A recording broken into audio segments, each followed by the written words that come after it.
AITA for getting mad at my wife for having a secret abortion after I told her I didn't want kids? I have been happily married to my wife, Clara, for around 3 years now. I love this woman to pieces. I don't want to get sentimental, but she truly is my other half and I cannot see myself with another woman, even now. Before we got married, I made my stance on children clear. I didn't want any. She agreed in the moment and I thought that was that. About a year and a half into our marriage, she brings up the question of children again. She asks me if I want kids. I say no, I don't. She hums and we go back to doing what we before. It wasn't a conversation so much as it was an odd question this time around, but I didn't think anything of it. We had a very robust sex life but always took the necessary precautions.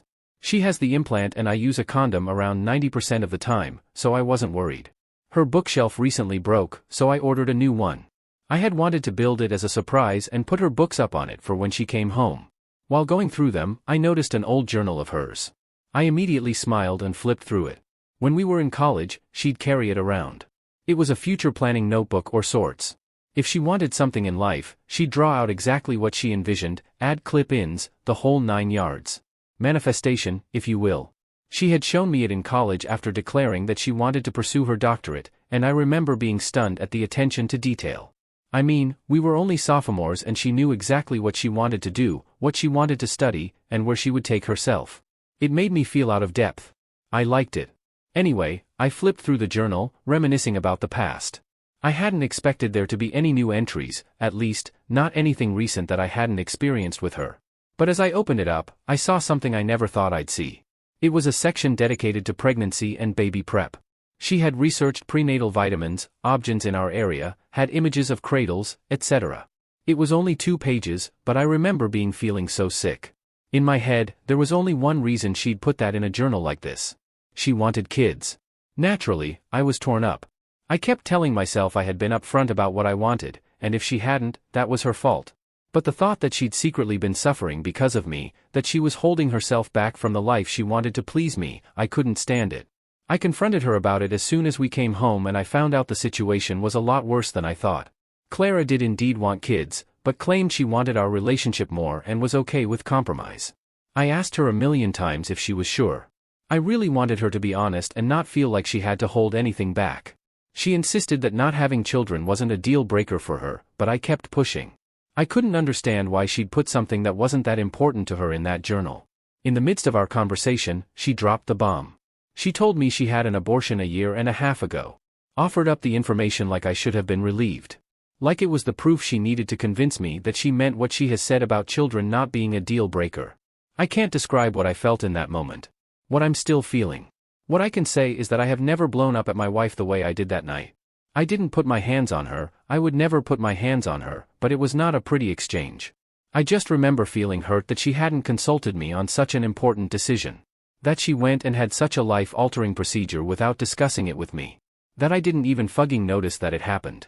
I mean, those things have side effects, right? She would have been bedridden for days afterwards, in physical and emotional pain. How could I not have seen the signs? I'm still beating myself up about it.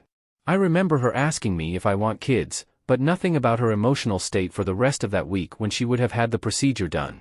How much can I really claim to care about her? I don't want children, I still don't. But I'd rather chew my left arm off than make her have an abortion, even more so now after she's told me she isn't really against having kids the way I am. I'd happily raise a kid if it meant she didn't need to go through something so drastic. I've been staying with my sister for the last week and a half. I needed space to think, so I left. I want to see her, to ask if she's okay, but I don't know what to do or say. I'm still unbelievably angry at her and at myself. I don't want to yell at her again. I think the first time around scared her pretty badly and I don't want to repeat that. My sister thinks I'm being petty, punishing my wife for something I would have agreed with regardless. But I wouldn't have fucking agreed. I don't know. AITA? Update 1. I woke up to lots amount of comments and outright hate, so I thought I'd clear a few things up. A lot of you were concerned about me snooping in Clara's journal. I met this woman when I was 6 years old. We had experienced over half of what she had written down in that notebook together. She's been letting me read her entries routinely since college, though I would read them more often back then. Like I said, I found her decisiveness incredibly attractive. But college was 6 to 7 years ago and times change. I'm not sure if she has other journals, but her use of this specific one died down as we got older, and so did my readership. I felt no qualms about picking it up and reading it that day because I quite frankly never have. This was not the first time I read that journal without her present, as I've been given express permission to do so. It was meant to be a quick trip down memory lane. I had no idea she had added more things, let alone pregnancy planning. She keeps all her old journals, sketchbooks, etc., in the same area, and this book was in that pile. You should have gotten a vasectomy. I'm not discussing my reasons for not wanting kids here, but I did discuss them thoroughly with Clara before we got married. Our reasons for not wanting children were very similar based on that initial conversation, but I guess hers wavered as time went on. How that turned me into an evil dictator that refused to hear her opinions out, I'll never understand, but I guess that's Reddit for you. I didn't get a vasectomy because I am not sure that I won't want kids 10 to 15 years down the line. I am positive I don't want them at the current moment, but I'm 27. Opinions and circumstances change. Regardless of its reversibility, it's marketed as a permanent surgery. Vasectomies are covered by my health insurance, but reversals are not.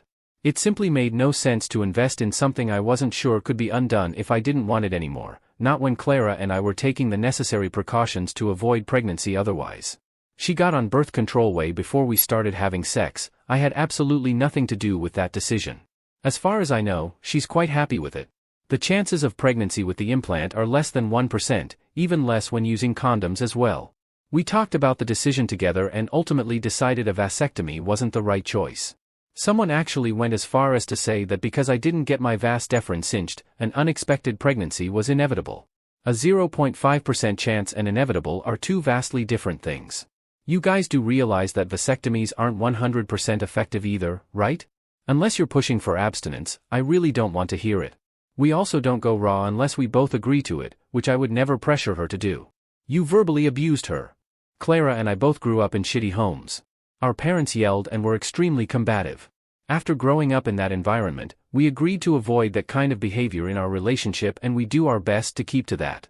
I have never raised my voice at her before this argument.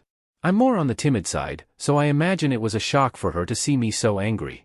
She also just doesn't do well with yelling in general. It wasn't my words, so much as it was my tone. Should I have raised my voice? No, but I'm not an infallible robot. My comment about not putting my hands on her was to draw conclusions away from physical violence. Clearly it wasn't taken that way and had the opposite effect. The exchange was heated on both sides, lots of things were said. It was the worst disagreement we have ever had, and we have been together for close to a decade, close friends for even longer. That being said, I still think it was on the tamer side of the overall spectrum, relative to other people. That spectrum might be a bit skewed due to my childhood, but take that as you will. You're a stick for leaving her for a week and a half. To be fully clear, this was a mutually respected decision. I told her I needed space to think. She suggested I take it outside the house. Granted, she wasn't the happiest when she said it, but we had just finished a heated argument. We texted the entire time I was at my sister's place. Very dull and mundane conversation, mostly pleasantries, but I didn't just abandon her. We weren't speaking audibly, but we weren't no contact. I don't know how else to phrase that. Things were just tense and very different from our usual level of interaction. Everything was surface level. We would check to make sure the other ate, showered, whatever else, but that was it. There was no continuation of our discussion while we were apart. We were both taking the time to make sure we were in the right headspace to have a proper conversation, as is common for our relationship. It just took me a bit longer to get there. She wouldn't have been bedridden. Abortions aren't that deep. I'll concede to the physical aspect of this. I've often heard them described as a bad period, and a lot of the women in my life tend to tap out during their monthlies, which is what I based my assumption on. I accept that it was incorrect. Though I'm not sure if I should, because half of you agreed with my take in the post, condemning me for not noticing, and the other half told me I was overreacting. Again, I guess that's Reddit for you. More importantly, I will not agree on the general take on the emotional aspect. At the time, I still did not believe Clara genuinely wanted to have an abortion after hearing her updated stance on having kids. I imagined her feelings would be on par with someone who experienced a miscarriage rather than an abortion because of this. I still do. The only thing that would change my mind at this point is Clara herself. You should go to couples counseling and seek therapy individually. We are both in different types of talk therapy and have been for several years. I'm not sure how helpful couples therapy would be on top of that, but I'm not opposed to it. Asking if you wanted kids was consult enough. She doesn't owe you anything. Reading through the comments, many of you thought this, and we're simply going to have to disagree. As the father of the child, the decision to abort should not have been made without my clear and explicit knowledge that she was pregnant. We weren't separated at the time, nor did I cheat, and contrary to popular belief, I'm not abusive. I deserve to know. I won't apologize for expecting my wife to consult me on family planning decisions. I'd do the same for her 10 times over if roles were reversed. Call it controlling. I really don't care. Asking if I want kids is a completely different discussion than terminating a pregnancy. I am on my way home now and will update if the situation changes, likely sometime this week. I'd ask for well wishes, but I think it's clear none of you are rooting in my favor. Fucking hell. Update 2. I came home the morning following my initial post and Clara and I had a very long conversation. We both apologized for letting the previous conversation get out of hand and acting out of character. I also explained why I left in the first place and apologized for raising my voice. She's especially sensitive to that kind of thing, so I addressed it first. She forgave me and said as long as we could keep things calm this time around it would be okay. She was more interested in finding out what I was so deep in thought about that I was gone for so long. Again, we do take breaks from conflicts from time to time and revisit them when we're calmer, though this was the first one where I physically removed myself from her proximity. I told her how I initially felt after reading her journal entry. I hadn't been mad then. Part of me was confused. We had agreed on no kids before getting married after all. The other half was riddled with anxiety. Contrary to what you may all think, I adore Clara. She is quite honestly one of only good things this life has given me. I didn't want to lose her, but if she wanted kids badly enough to put them in her journal, I wasn't sure what that would mean for us. She downplayed the importance of the entry. In her view, not everything she puts into the journal is something she's genuinely hoping for. Some things are just nice to fantasize about, and not every fantasy is meant to be reality. I was honest. I told her that her words were hard to believe given how meticulously she had written everything down and planned it out. The last thing I wanted was for her to harbor resentment over what her life could have been. She assured me that wasn't the case, but I'm still unsure. Talking about the abortion itself was hard on both of us. I wanted to know if she was in pain, what signs I had missed. I didn't really press for details on the procedure, but we talked a lot about how she felt afterwards, why she hid it, and how she came to her decision. I just held her in my arms and listened for the most part. It was gut-wrenching to say the least. It turns out that the second time she had asked if I wanted kids occurred a month or two after she had already had the procedure done. She had asked because she was contemplating whether or not to tell me about it. I guess she had ultimately decided not to. She told me I was actually with her the day she took the pills. I remembered the day because she had been crying and I wasn't sure why. When I asked, she cited cramps, so I got her a heating pad and laid down with her. Her periods have always been pretty hard on her, so I guess I didn't think much of it. In hindsight, I should have realized something was up because she hasn't had bad cramps in years. Still, I'm glad she didn't go through it completely alone. Much later that day, I asked her why she didn't come to me when she realized she was pregnant. In her eyes, she was protecting our relationship. She knows our circumstances, my reasons for not wanting kids, my stance on abortion. She didn't want to burden me with having to choose between the two, and so she made the choice herself. As hard as I try, I can't understand or accept her reasoning. Her decision to go through this alone, while meant to shield me, inadvertently communicated that she doesn't trust me to support her or handle the truth. All I understood is that she feels like she can't lean on me when she's in trouble. And if that's the case, I'm not sure why we're married. She's always been independent, but this is the first time I've felt completely blindsided by not being included. I asked up and down if I had given her a reason to doubt me, to doubt my commitment to her, if she felt I wasn't a reliable partner, etc. She said no, but that just makes all this harder to grasp. She said she was afraid saying anything would change how I viewed her/our relationship, but I'm having a hard time distinguishing insecurity/anxiety from reasonable doubt. I asked her if she knew I loved her, how much I care for her, the lengths I would go to make her happy, etc. She laughed a little and reminded me of a line from my wedding vows.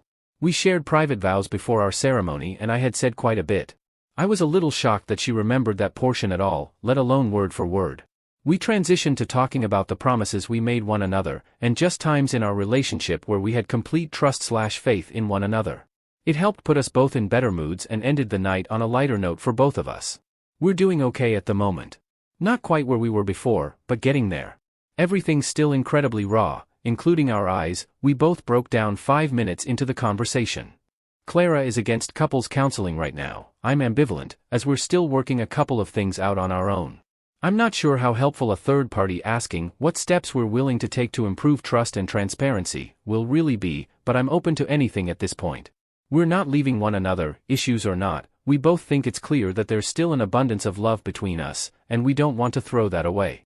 Some of you will be happy to know that Clara and I decided on a new rule for ourselves. Clara was a lot more upset about my leaving than she initially let on. From now on, the distance between the top and bottom floors of our home is all the space either of us are allowed to take. We need to cool our heads. If proximity really does become an issue, the max either of us are allowed to stay outside the house is 48 hours. So no more week-long stays at my sister's. And that's it.